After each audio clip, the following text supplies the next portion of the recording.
Bonjour à tous et bienvenue dans ce nouveau format de FAQ hebdomadaire. Il y a quelques jours, je vous ai proposé de me poser des questions et merci à tous ceux qui en ont posé. Du coup, je les ai imprimées et je vais répondre aux questions de 9 personnes. Alors, il n'y a pas 9 questions, vous en avez souvent posé plusieurs. Tout d'abord, une question de Rock is Still Alive. Pour ta FAQ, je me suis fait un combo Mortal Kombat en posant plusieurs questions. Je le vois bien. Quel est ton film préféré? Alors, j'ai pas vraiment de film préféré, il y en a plein que j'aime, mais vraiment le style de film que j'apprécie énormément, c'est ceux de Quentin Tarantino. Après, j'aime beaucoup Robert Zemeckis avec Retour à le futur et Forrest Gump. Die Hard 3, Une journée en enfer que j'aime énormément. Hot Fuzz d'Edgar Wright qui est un très bon réalisateur et le film est vraiment drôle et vraiment sympa à regarder. Il y a aussi La Ligne verte qui est un film qui m'a terrorisé avec sa scène... Pour pas vous spoiler, la scène d'exécution qui tourne mal, qui est une scène très connue et vraiment bien réalisée, qui fout les jetons je trouve, et qui est sûrement la scène qui m'a le plus choqué émotionnellement dans tous les films que j'ai vus, même si j'en ai pas vu beaucoup. Un coup de cœur de cette année, eh bien à vrai dire je vais pas souvent au cinéma, je regarde surtout les films en DVD, en Blu-ray chez moi, mais il y a un film que je suis allé voir au cinéma et que j'ai beaucoup aimé, c'est La La Land. Plein de gens sont allés le voir et ont adoré, et moi aussi, c'est vraiment un très bon film que je vous conseille beaucoup. Quel genre de musique écoutes-tu? Alors j'écoute énormément les musiques de films et de séries. Ça peut être en live action ou des musiques d'animé, comme celles de Naruto par exemple qui sont des super bonnes musiques. Sinon j'aime bien tout ce qui est pop rock et aussi un peu le rap avec les Casseurs Flotteurs ou Stupéflip par exemple. Ton acteur préféré? Question très compliquée, il y en a plein que j'aime. Pour en citer quelques-uns, Tom Hanks, Samuel L. Jackson, Bruce Willis. J'aime beaucoup Christophe Waltz aussi qui joue dans les films de Tarantino. Voilà, j'adore les films de Tarantino. Voilà, il doit y en avoir plein d'autres que j'ai loupés, mais je suis pas vraiment fan d'un seul acteur. Ta BO préférée? Alors il y a plein de films avec des super bonnes BO. Les films de Tarantino, Kill Bill, Inglourious Basterds, Django Unchained, toutes les musiques sont superbes. Il y a aussi des thèmes principaux que j'aime bien, comme par exemple le thème de Pacific Rim, et aussi des musiques de séries, comme celles d'Utopia, qui sont de très bonnes musiques. Sherlock aussi, les musiques de Sherlock sont bien. Et sinon des musiques d'animé, comme celles de Naruto, voilà. Celles de Naruto sont super. Maintenant on passe aux questions d'Alexandre Mériot. Quels sont tes youtubeurs ciné préférés? Alors je suis abonné à plein de youtubeurs ciné, mais ceux que je regarde principalement c'est Durendal, que j'aime beaucoup, j'adore ce que fait Durendal. Les gens ne voient que ses vlogs alors qu'il fait des fois des analyses de 4 heures sur des réalisateurs et qui sont vraiment bien construites. Voilà, j'adore ce que fait Durendal. J'aime beaucoup In The Panda aussi, Le Fossoyeur de film. L'émission du Fossoyeur de film est vraiment hyper bien, mais j'ai un peu moins regardé en ce moment. C'est vrai que les nouveaux thèmes d'émission j'ai pas trop regardé. Après il y a d'autres youtubeurs ciné un peu moins connus que je regarde. Il y avait Monsieur 3D qui faisait des vidéos vraiment cool, qui était une sorte de joueur du grenier des films et qui parlait des mauvais films, mais sauf qu'il sort plus trop de vidéos en ce moment et c'est vraiment dommage. Il y a aussi Dès que c'est le cinéma que je regarde depuis pas mal de temps. Après il y a aussi The Viewer avec qui j'ai déjà parlé sur Skype, et aussi petite dédicace à Monsieur Critique qui débute et qui fait de très cool vidéos et avec qui je parle souvent sur Twitter. Quels sont tes plus gros plaisirs coupables? PS, merci pour la qualité et la régularité de tes vidéos, merci beaucoup à toi. Au niveau des films j'ai pas vraiment de plaisir coupable, j'ai pas vraiment honte de voir certains films et je regarde pas énormément de vieux nanars ou de films vraiment défoncés par la critique. Les plaisirs coupables ça serait plus au niveau de YouTube, et des fois je me mets à regarder des vidéos d'un Panda Moqueur et d'autres youtubeurs lifestyle en cachette car j'ai honte. Vraiment j'ai rien contre ces youtubeurs et je regarde des fois, pas régulièrement, mais quand ça me divertit un peu. Maintenant les questions de Mathis Anctil. Alors déjà il y a un commentaire, c'est mec ça serait bien que tu fasses d'autres vidéos de ce genre en prenant comme exemple des écrivains, photographes, peintres ou pourquoi pas d'autres réals. Là c'est un commentaire, il a répondu à la vidéo sur Quentin Tarantino et je pense que je referai de ce genre de vidéos sur d'autres artistes, d'autres réalisateurs et peut-être des youtubeurs ou d'autres artistes comme ça, parce que c'est vrai, ça m'intéresse vraiment les processus créatifs des gens, et voilà ça m'a beaucoup plu de faire cette vidéo et je pense que je referai ce genre de format. Tes réals préférés après Tarantino? Alors Tarantino c'est vraiment mon préféré, c'est mon best un peu. Après j'aime beaucoup Robert Zemeckis, Edgar Wright. Après il y a des réalisateurs sur YouTube que j'aime beaucoup, comme par exemple François Descraques, Slimane Baptiste Berroun et Raphaël Descraques, toute leur team de French Ball qui font du super bon contenu. Antoine Daniel, j'aime beaucoup ce qu'il fait. Guillaume Desjardins, réalisateur sur Les Parasites, j'aime beaucoup son travail et tous les courts-métrages de la team des Parasites. Après j'aime beaucoup Casey Neistat qui je trouve arrive à avoir cette sensibilité et ce style dans ses vlogs, un style qui m'inspire au quotidien. Et voilà au niveau des réalisateurs et des youtubeurs que j'aime bien. Ton groupe de musique préféré? J'en ai pas vraiment. J'aime bien Stupéflip, j'aime bien aussi les Casseurs Flotteurs, mais j'ai pas vraiment de groupe préféré. Aimes-tu d'autres arts que le cinéma? Très bonne question. J'apprécie beaucoup la bande dessinée. D'ailleurs je faisais des vidéos avant sur le manga, la bande dessinée. C'est un art que j'apprécie beaucoup, et avec aussi la musique. Voilà, mon top 3, cinéma, bande dessinée, musique. Après faudrait peut-être que je m'intéresse aux autres arts qui doivent avoir plein de contenu intéressant à proposer. Que penses-tu du projet de film inspiré du 13 novembre qui s'appelle Violent Delight? Alors j'étais pas du tout au courant de ce projet, je sais pas du tout quoi attendre de ce film. Est-ce qu'ils vont faire un gros film d'action ou un un drame un peu intimiste, je sais pas du tout. Peut-être un peu tôt pour faire ce genre de film, je sais pas. Peut-être encore trop ancré dans la mémoire des gens qui ont vécu ça. Mais après ça fera peut-être marcher le film, que ça sorte maintenant, que ça soit encore ancré dans les mémoires et que ça fasse un peu un coup de buzz. Mais je sais pas du tout quoi attendre de ce film et je n'étais pas du tout au courant du projet. Maintenant les questions de Wendy Manga. Pour la FAQ, ta série préférée. Alors j'ai pas vraiment de série préférée, j'ai toujours du mal à trouver des classements et mettre en numéro 1 quelque chose que j'aime. Dans les séries que j'aime beaucoup, il y a Game of Thrones que j'adore et dont j'ai vu toutes les saisons. Il y a Breaking Bad, j'ai vu que les 3 premières saisons mais c'est vraiment super bien. Il y a Sherlock qui est une très bonne série. Après il y a aussi Les Simpsons. Les Simpsons c'est toute mon enfance, j'ai toujours regardé toutes les saisons des Simpsons. J'ai pas encore vu les dernières qui sont sorties aux États-Unis, mais je trouvais qu'il y avait une petite baisse de régime au niveau de l'humour dans les saisons 23-24. Après faut voir si ça remonte et ça devient plus drôle dans les nouvelles saisons. Personnellement j'aime la série Sherlock, une adaptation anglaise de Sherlock Holmes que je te recommande. Oui j'adore Sherlock, c'est une très bonne série. J'adore ton travail, merci. Maintenant les questions de Joette. À quelques détails près, ces astuces cinéma peuvent être transformées en astuces bande dessinée. Ça c'était sur la vidéo de Quentin Tarantino. C'est vrai que les processus créatifs peuvent se calquer sur différents travaux. Quelles sont tes ambitions futures? Faire des films par exemple. Continue comme ça.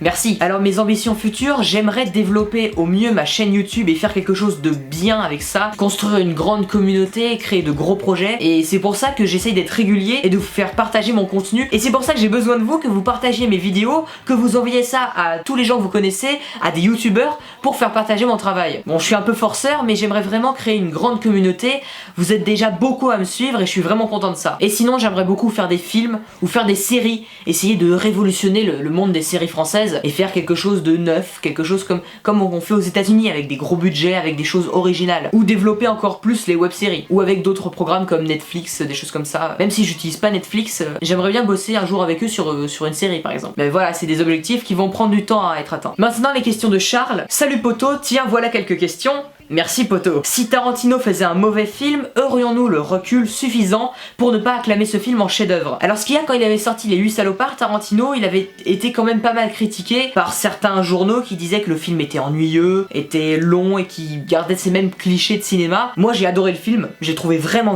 bien et je vous le conseille énormément parce que il dure 2h45 mais on s'ennuie pas du tout. C'est un huis clos et c'est vraiment hyper sympa et hyper prenant. C'est vraiment un film que je vous conseille. Et ce qu'il y a, voilà, il y a eu des critiques sur un film de Tarantino, même si ces films sont beaucoup appréciés par le grand public, il y a toujours des gens qui vont critiquer et c'est bien qu'il y ait cette diversité d'avis. Mais même les plus grands réalisateurs ont été critiqués et je pense qu'il y aura toujours une diversité au niveau des avis et des critiques. Penses-tu que Kev Adams peut jouer dans des bons films? Oui, Kev Adams c'est un acteur, faut qu'on lui donne des bons rôles et qu'on développe un bon script qui est original, qui est bien écrit, un vrai rôle de composition qu'on pourrait lui donner pour essayer de le pousser à travailler encore plus. Je pense que si on lui donnait des rôles originaux et des rôles où il peut vraiment s'exprimer, je pense qu'il pourrait jouer dans d'autres bons films. Ta dream team d'acteurs hollywoodiens. Je sais pas du tout quoi répondre, j'ai déjà donné mes acteurs préférés. Voilà, désolé, je sais pas trop quoi dire. T'as un sens critique? Oui, j'ai un compte sens critique. D'ailleurs, vous pouvez retrouver dans ma bannière, il y a un petit onglet sens critique, vous cliquez dessus et vous tomberez sur mon compte. Je mets plus trop de notes en ce moment, c'est vrai, je me suis pas trop connecté dessus, mais j'ai toujours mon compte et il y a mes derniers avis sur les films. Après les notes qui remontent d'il y a 1 ou 2 ans, ces notes ont sûrement changé. Des fois je notais assez mal les films ou je notais trop bien les films que j'aimais pas trop, donc faut pas trop suivre les anciens avis. Mais du coup n'hésitez pas à m'ajouter sur Sens Critique, le lien est dans la description. Après peut-être que tu parlais du sens critique, l'esprit critique. J'essaie toujours d'avoir un esprit critique dans ce que je regarde et ce que je lis aussi, essayer de voir ce que l'auteur a voulu dire, mais il y a beaucoup le côté émotionnel aussi qui ressort, hein. Par exemple les films de Tarantino, même s'ils ont certains défauts, je les aime et je les préfère à ceux de Kubrick, même si ceux de Kubrick sont des grands chefs-d'œuvre. C'est juste que ça me fait chier ceux de Kubrick, alors que Tarantino j'adore ce qu'il fait. Donc je peux pas être complètement objectif dans ce que je dis. Maintenant une question du panda lecteur. Pour ta FAQ, si tu voudrais lire une saga de livres, smiley qui rigole, ça serait laquelle? Eh bien je me suis mis à lire Game of Thrones, d'ailleurs le tome 1 est là. Bon j'ai lu que le premier chapitre mais c'est déjà pas mal, faut que je continue la lecture. Maintenant une question de Moldur. Quelles sont tes références philosophiques personnelles? Alors la philosophie, j'ai jamais lu d'ouvrage philosophique. Je me suis jamais intéressé clairement à la philosophie, à Nietzsche et tous les philosophes comme ça. J'en cite pas trop parce que j'en connais pas beaucoup. Je me suis encore jamais intéressé à ça, mais je regarde des youtubeurs qui en parlent. As-tu de bons ouvrages ou des chaînes à conseiller? Bah pour revenir sur la philosophie, je regarde des chaînes un peu philosophiques, enfin d'autodiscipline et de développement personnel, d'idées un peu philosophiques comme ça.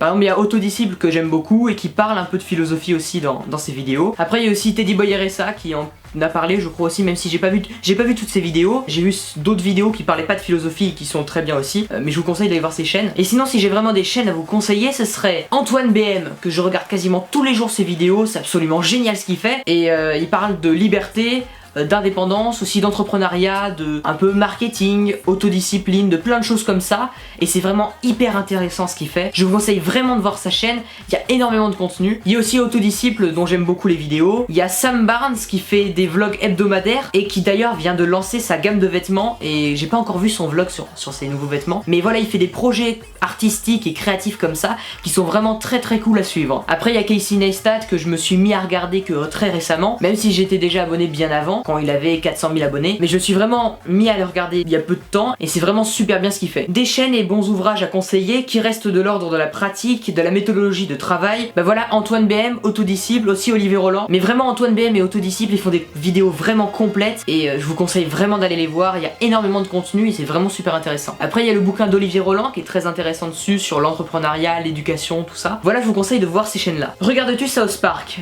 Oui.